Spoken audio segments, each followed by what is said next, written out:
Kalau di DNA, kalau berani DNA ya, berani nggak tes DNA? Berani nggak tes DNA? Berani nggak tes DNA?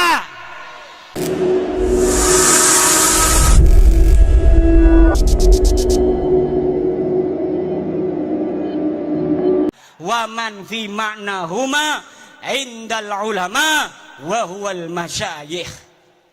Kalau dia bukan ibu kalian, kalau dia bukan ayah kalian, kalau dia bukan guru kalian, walaupun katanya dia kiai, walaupun katanya dia ulama, maka tidak ada kewajiban bagi kalian untuk menghormatinya dengan menghinakan orang tua dan guru kalian yang mengajari kalian sendiri.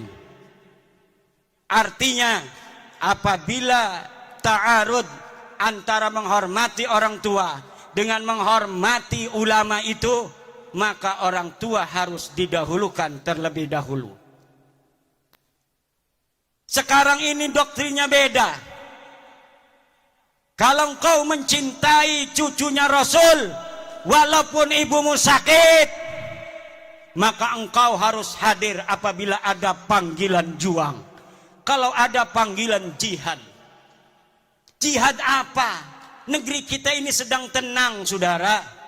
Negeri kita ini aman, tentram. Ngedengerin ceramah juga bisa sambil beli cilok. Ngedengerin ceramah juga bisa sambil ngopi, bisa sambil ngerokok. Banser begana begini juga nggak ada apa-apa sebenarnya mah. Pura-pura sibuk. Aman, tentram, betul nggak? Cuma Banser ingin menunjukkan penghormatan pada kiai-kiai saja.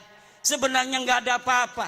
Negeri kita ini aminatan mutmainnah, aman dan tentram.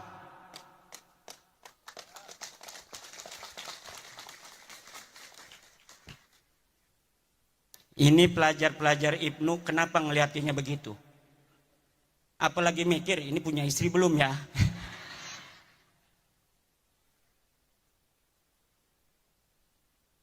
Gampang, saya tinggal ngontek ya Amin. Ya iya. Saudara-saudara kaum muslimin rahimakumullah. Yang terjadi hari ini adalah orang-orang yang memegang mic, tapi dia tidak memegang hati. Dia asal bicara, walau kadangkala menyakiti ratusan juta bangsa Indonesia. Bagi yang cinta pada dia karena sudah buta, mereka membenarkan mereka. Karena yang diajarkan adalah kebutaan. Yang diajarkan cinta. Dipanggilnya pengikut itu muhibbin. Tidak seperti Rasulullah memanggil pengikutnya dengan sebutan ashab. Imam Syafi'i memanggil murid-muridnya ashab. Para kiai memanggil pengikutnya santri. Tidak ada yang memanggil muhibbin. Para pecinta itu tidak ada, saudara. Muhibbin itu buta, karena sehingga yang menjadi pengikut mereka amat disebut ashab. Maka ketika Nabi Muhammad tiada, murid-muridnya para sahabat ini kemudian menjadi orang-orang tinggi derajatnya. Bahkan bisa mengalahkan Rasulullah, dapat menguasai tanah yang lebih luas. Sehingga mereka tanah yang dikuasai itu menyebut la ilaha illallah. Itulah murid-murid Rasulullah yang disebut ashab, bukan disebut muhibbin. Kemudian murid-murid Imam Syafi'i disebut ashabus Syafi'i, sahabat-sahabat Imam Syafi'i. Maka mereka kemudian menjadi ulama-ulama besar sepeninggal Imam Syafi'i. Cucu-cucu muridnya juga menjadi ulama-ulama besar. Kemudian cucu-cucu muridnya menjadi ulama-ulama besar.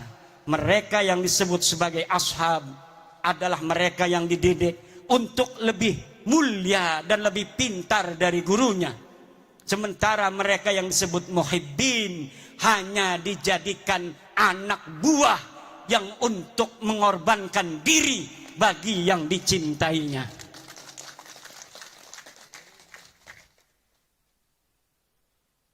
Saudara-saudara kaum muslimin rahimakumullah, apalagi mereka yang berceramah di media-media sosial, di hadapan-hadapan publik, belum pernah riyadhah hati,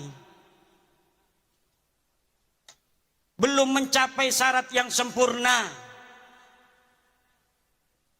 Syekh Abdul Qadir Jailani mengatakan, la yambaghi li faqirin ayyatasadda wa yatasaddara li irsadin nas illa in a'tahu Allahu ilmal ulama wa siyasatal muluk wa hikmatal hukama. Tidak segarutnya, layam bagi itu maknanya tidak segarutnya. Kalau orang Jogja tidak seyogianya. Kalau orang Banten tidak sebantennya. Kalau orang Cigawir layam bagi tidak segawirnya. Li fakirin, untuk seseorang untuk berceramah di hadapan manusia kecuali dia telah diberikan ilmunya para ulama, politiknya para pemerintah, dan hikmahnya para aulia-aulia Allah. Kalau orang telah memiliki tiga, pertama dia adalah ilmu dari para ulama, dia telah pantas berbicara karena sudah banyak ilmunya. Dia sudah ta'lim puluhan tahun di pondok pesantren. Kemudian dia mengerti siyasatal hukama, politiknya para pemerintah. Kadang-kadang politik itu li siyasatin nas, sesuatu yang kelihatannya tidak baik untuk satu kelompok, tetapi hal itu manfaat dan maslahatnya baik untuk masyarakat yang lebih luas. Pemerintah kadang-kadang harus melakukan hal-hal yang demikian. Yang ketiga adalah hikmatul hukama. Dia harus mempunyai hikmahnya para aulia-aulia Allah, kasih sayang dan cinta di hati. Tidak setiap ilmu itu saudara bisa untuk diberikan di hadapan publik seperti ini. Yang harus diberikan ke hadapan publik seperti ini adalah apa yang menggerakkan mereka untuk mendekatkan diri kepada Allah dan menghilangkan perbudakan pikiran yang menggelantung di hati-hati masyarakat, sehingga pencerahan itu akan membuka dirinya untuk menjadi manusia yang merdeka, manusia yang betul-betul tidak menjadi budak daripada manusia lainnya. Saudara-saudara, sebenarnya saya ingin lama untuk berceramah, tetapi suara ini karena saking semangatnya di negeri sendiri, karena saya walau dari Banten, tapi ada kata orang tua, ada silsilah nasab ke Bandung, Garut, dan Sumedang Larang. Kalau di DNA, kalau berani DNA ya, berani nggak tes DNA? Berani nggak tes DNA? Berani nggak tes DNA? Kalau kita dites DNA, maka orang Banten dan orang Jawa Barat, di dalam darahnya, di dalam tubuhnya ada darah Prabu Siliwangi yang mengalir, saudara-saudara. Kalau diurut dari nonong-nonong, neng-neng yang duduk ini, dari dirinya sampai Prabu Siliwangi, lihat ada berapa leluhur yang telah mati di medan juang. Ada berapa leluhur yang telah mati syahid dalam mempertahankan tanah Pasundan dan Jawa Barat ini, dalam mempertahankan Indonesia Raya ini, saudara. Maka kita kalau ada tes DNA diperintahkan oleh Gubernur Ridwan Kamil, turunan Sunan Gunung Jati, hei orang-orang Garut, tes DNA, aing hayang nyaho siap keturunan saha, siap ente tes DNA, siap ente tes DNA, Siap itu.